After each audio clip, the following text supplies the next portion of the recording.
గోపాలరావు గారు నేను నిరంతరం మాట్లాడుకునేవాళ్ళం. కానీ ఆయన గురించి ఇలా మాట్లాడడం అనేది దురదృష్టం అనే మాట ఆయనకు నచ్చదు. అందుకనే బాధాకరం. ఈ అదృష్టాలు దురదృష్టాలు నమ్మని వ్యక్తి, గొప్ప హేతువాది, గొప్ప కమ్యూనిస్టు, అన్నిటికీ మించి గొప్ప మానవతావాది. ఆయన ఏ డౌట్ వచ్చినా నాకు కానీ, సమాజం మీద నాకు ఏ డౌట్ వచ్చినా ఆయనకు కానీ ఫోన్లు చేసి నిరంతరం మాట్లాడుకునేవాళ్ళం. ప్రపంచ దేశాలు కానీ, మన పక్కనున్న సమాజం కానీ, సమాజంలో ఒడిదొడుకులు కానీ, రుగ్మతలు కానీ, బాధలు కానీ, సంతోషాలు కానీ, వాటి యొక్క కారణాలు బాధలన్నీ కూడా చర్చించుకునేవాళ్ళం. నాకు ఆయన 17 సంవత్సరాల క్రితం పరిచయం. ఇప్పుడు మీరు చూసినట్టు గోపాల్ గెస్ట్ హౌస్ అనే దాంట్లో నేను పరిచయం ఆయనకి. ఆ పరిచయం ఒక కమ్యూనిస్టుగా పరిచయం అయ్యాం. ఆ కమ్యూనిస్టులో దాగిన మానవతావాదిని నేను ఆయనలో చూశాను. ఆయన ఒక నడుస్తున్న లైబ్రరీ, మామూలు లైబ్రరీ కాదు, నడుస్తున్న లైబ్రరీ. ఏ క్షణాన ఆయన్ని మనం తట్టి ఇది అంటే దాని గురించి అనర్గళంగా చెప్పగలడు. గొప్ప వక్త. ఒక విషయాన్ని గొప్పగా చెప్పగలడు.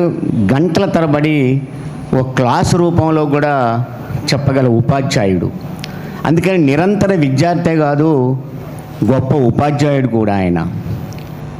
ఆయనకు మనం కన్నీటితో వీడ్కోలు పలకడం తప్ప చేయగలిగింది ఏం లేదు. ఆయన ఆశయాలని ఎంతో కొంత ముందుకు తీసుకుపోగలిగినా కూడా మనమందరం ఆయనకి ఖచ్చితంగా నివాళులు అర్పించిన వాళ్ళు అవుతాం.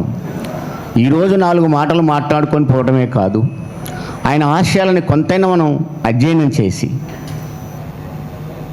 ఆయన ఒక విషయాన్ని కన్విన్స్ చేయాల్సి వస్తే మాటలతో చేయగలడు, పాటలతో కూడా చేయగలడు.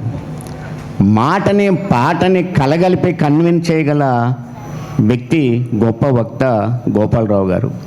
అలాంటి గోపాలరావు గారు సినిమా ఇండస్ట్రీకే కాదు, సమాజం అందరిలో కూడా తెలిసిన వ్యక్తి. చాలా గొప్ప హేతువాది అని చెప్పాను. జన విజ్ఞాన వేదికలో ఆయన యొక్క కృషి నేను చూశాను. ఆయనని ఎవరిని కూడా నొప్పించేవాడు కాదు. ఆయనకు భిన్నాభిప్రాయం వస్తే కన్విన్స్ చేయడానికి ప్రయత్నం చేసేవాడు తప్ప ఆర్గ్యుమెంట్తో ఎదుటివాడిని బాధించేవాడు కూడా కాదు. అలాంటి వక్తని, అలాంటి మంచి వ్యక్తిని పోగొట్టుకున్నందుకు ఈ సమాజం ఎంతో కొంత కోల్పోయినట్టుగా నేను భావిస్తున్నాను. ఆయన అందరికీ కావలసినవాడు, అందరివాడు. ఆయనకు నివాళులు అర్పించడం తప్ప మనం చేయగలిగింది ఏం లేదు. కాబట్టి మరొక్కసారి మీ అందరికీ కూడా నేను నమస్కారం తెలియజేస్తూ, ఆయనకు మరొకసారి నివాళులు అర్పిస్తూ, కుటుంబానికి ప్రగాఢ సానుభూతి తెలియజేస్తూ నేను ముగిస్తున్నాను. హాయ్ ఎవ్రీవన్, నేను మీ Pavani. Please like, share and subscribe GRTV. Hi, I'm Jyoti Singh. Please like and subscribe GRTV channel. అందరికీ నమస్కారం. నా పేరు Sambit. Please like and subscribe GRTV. Thank you.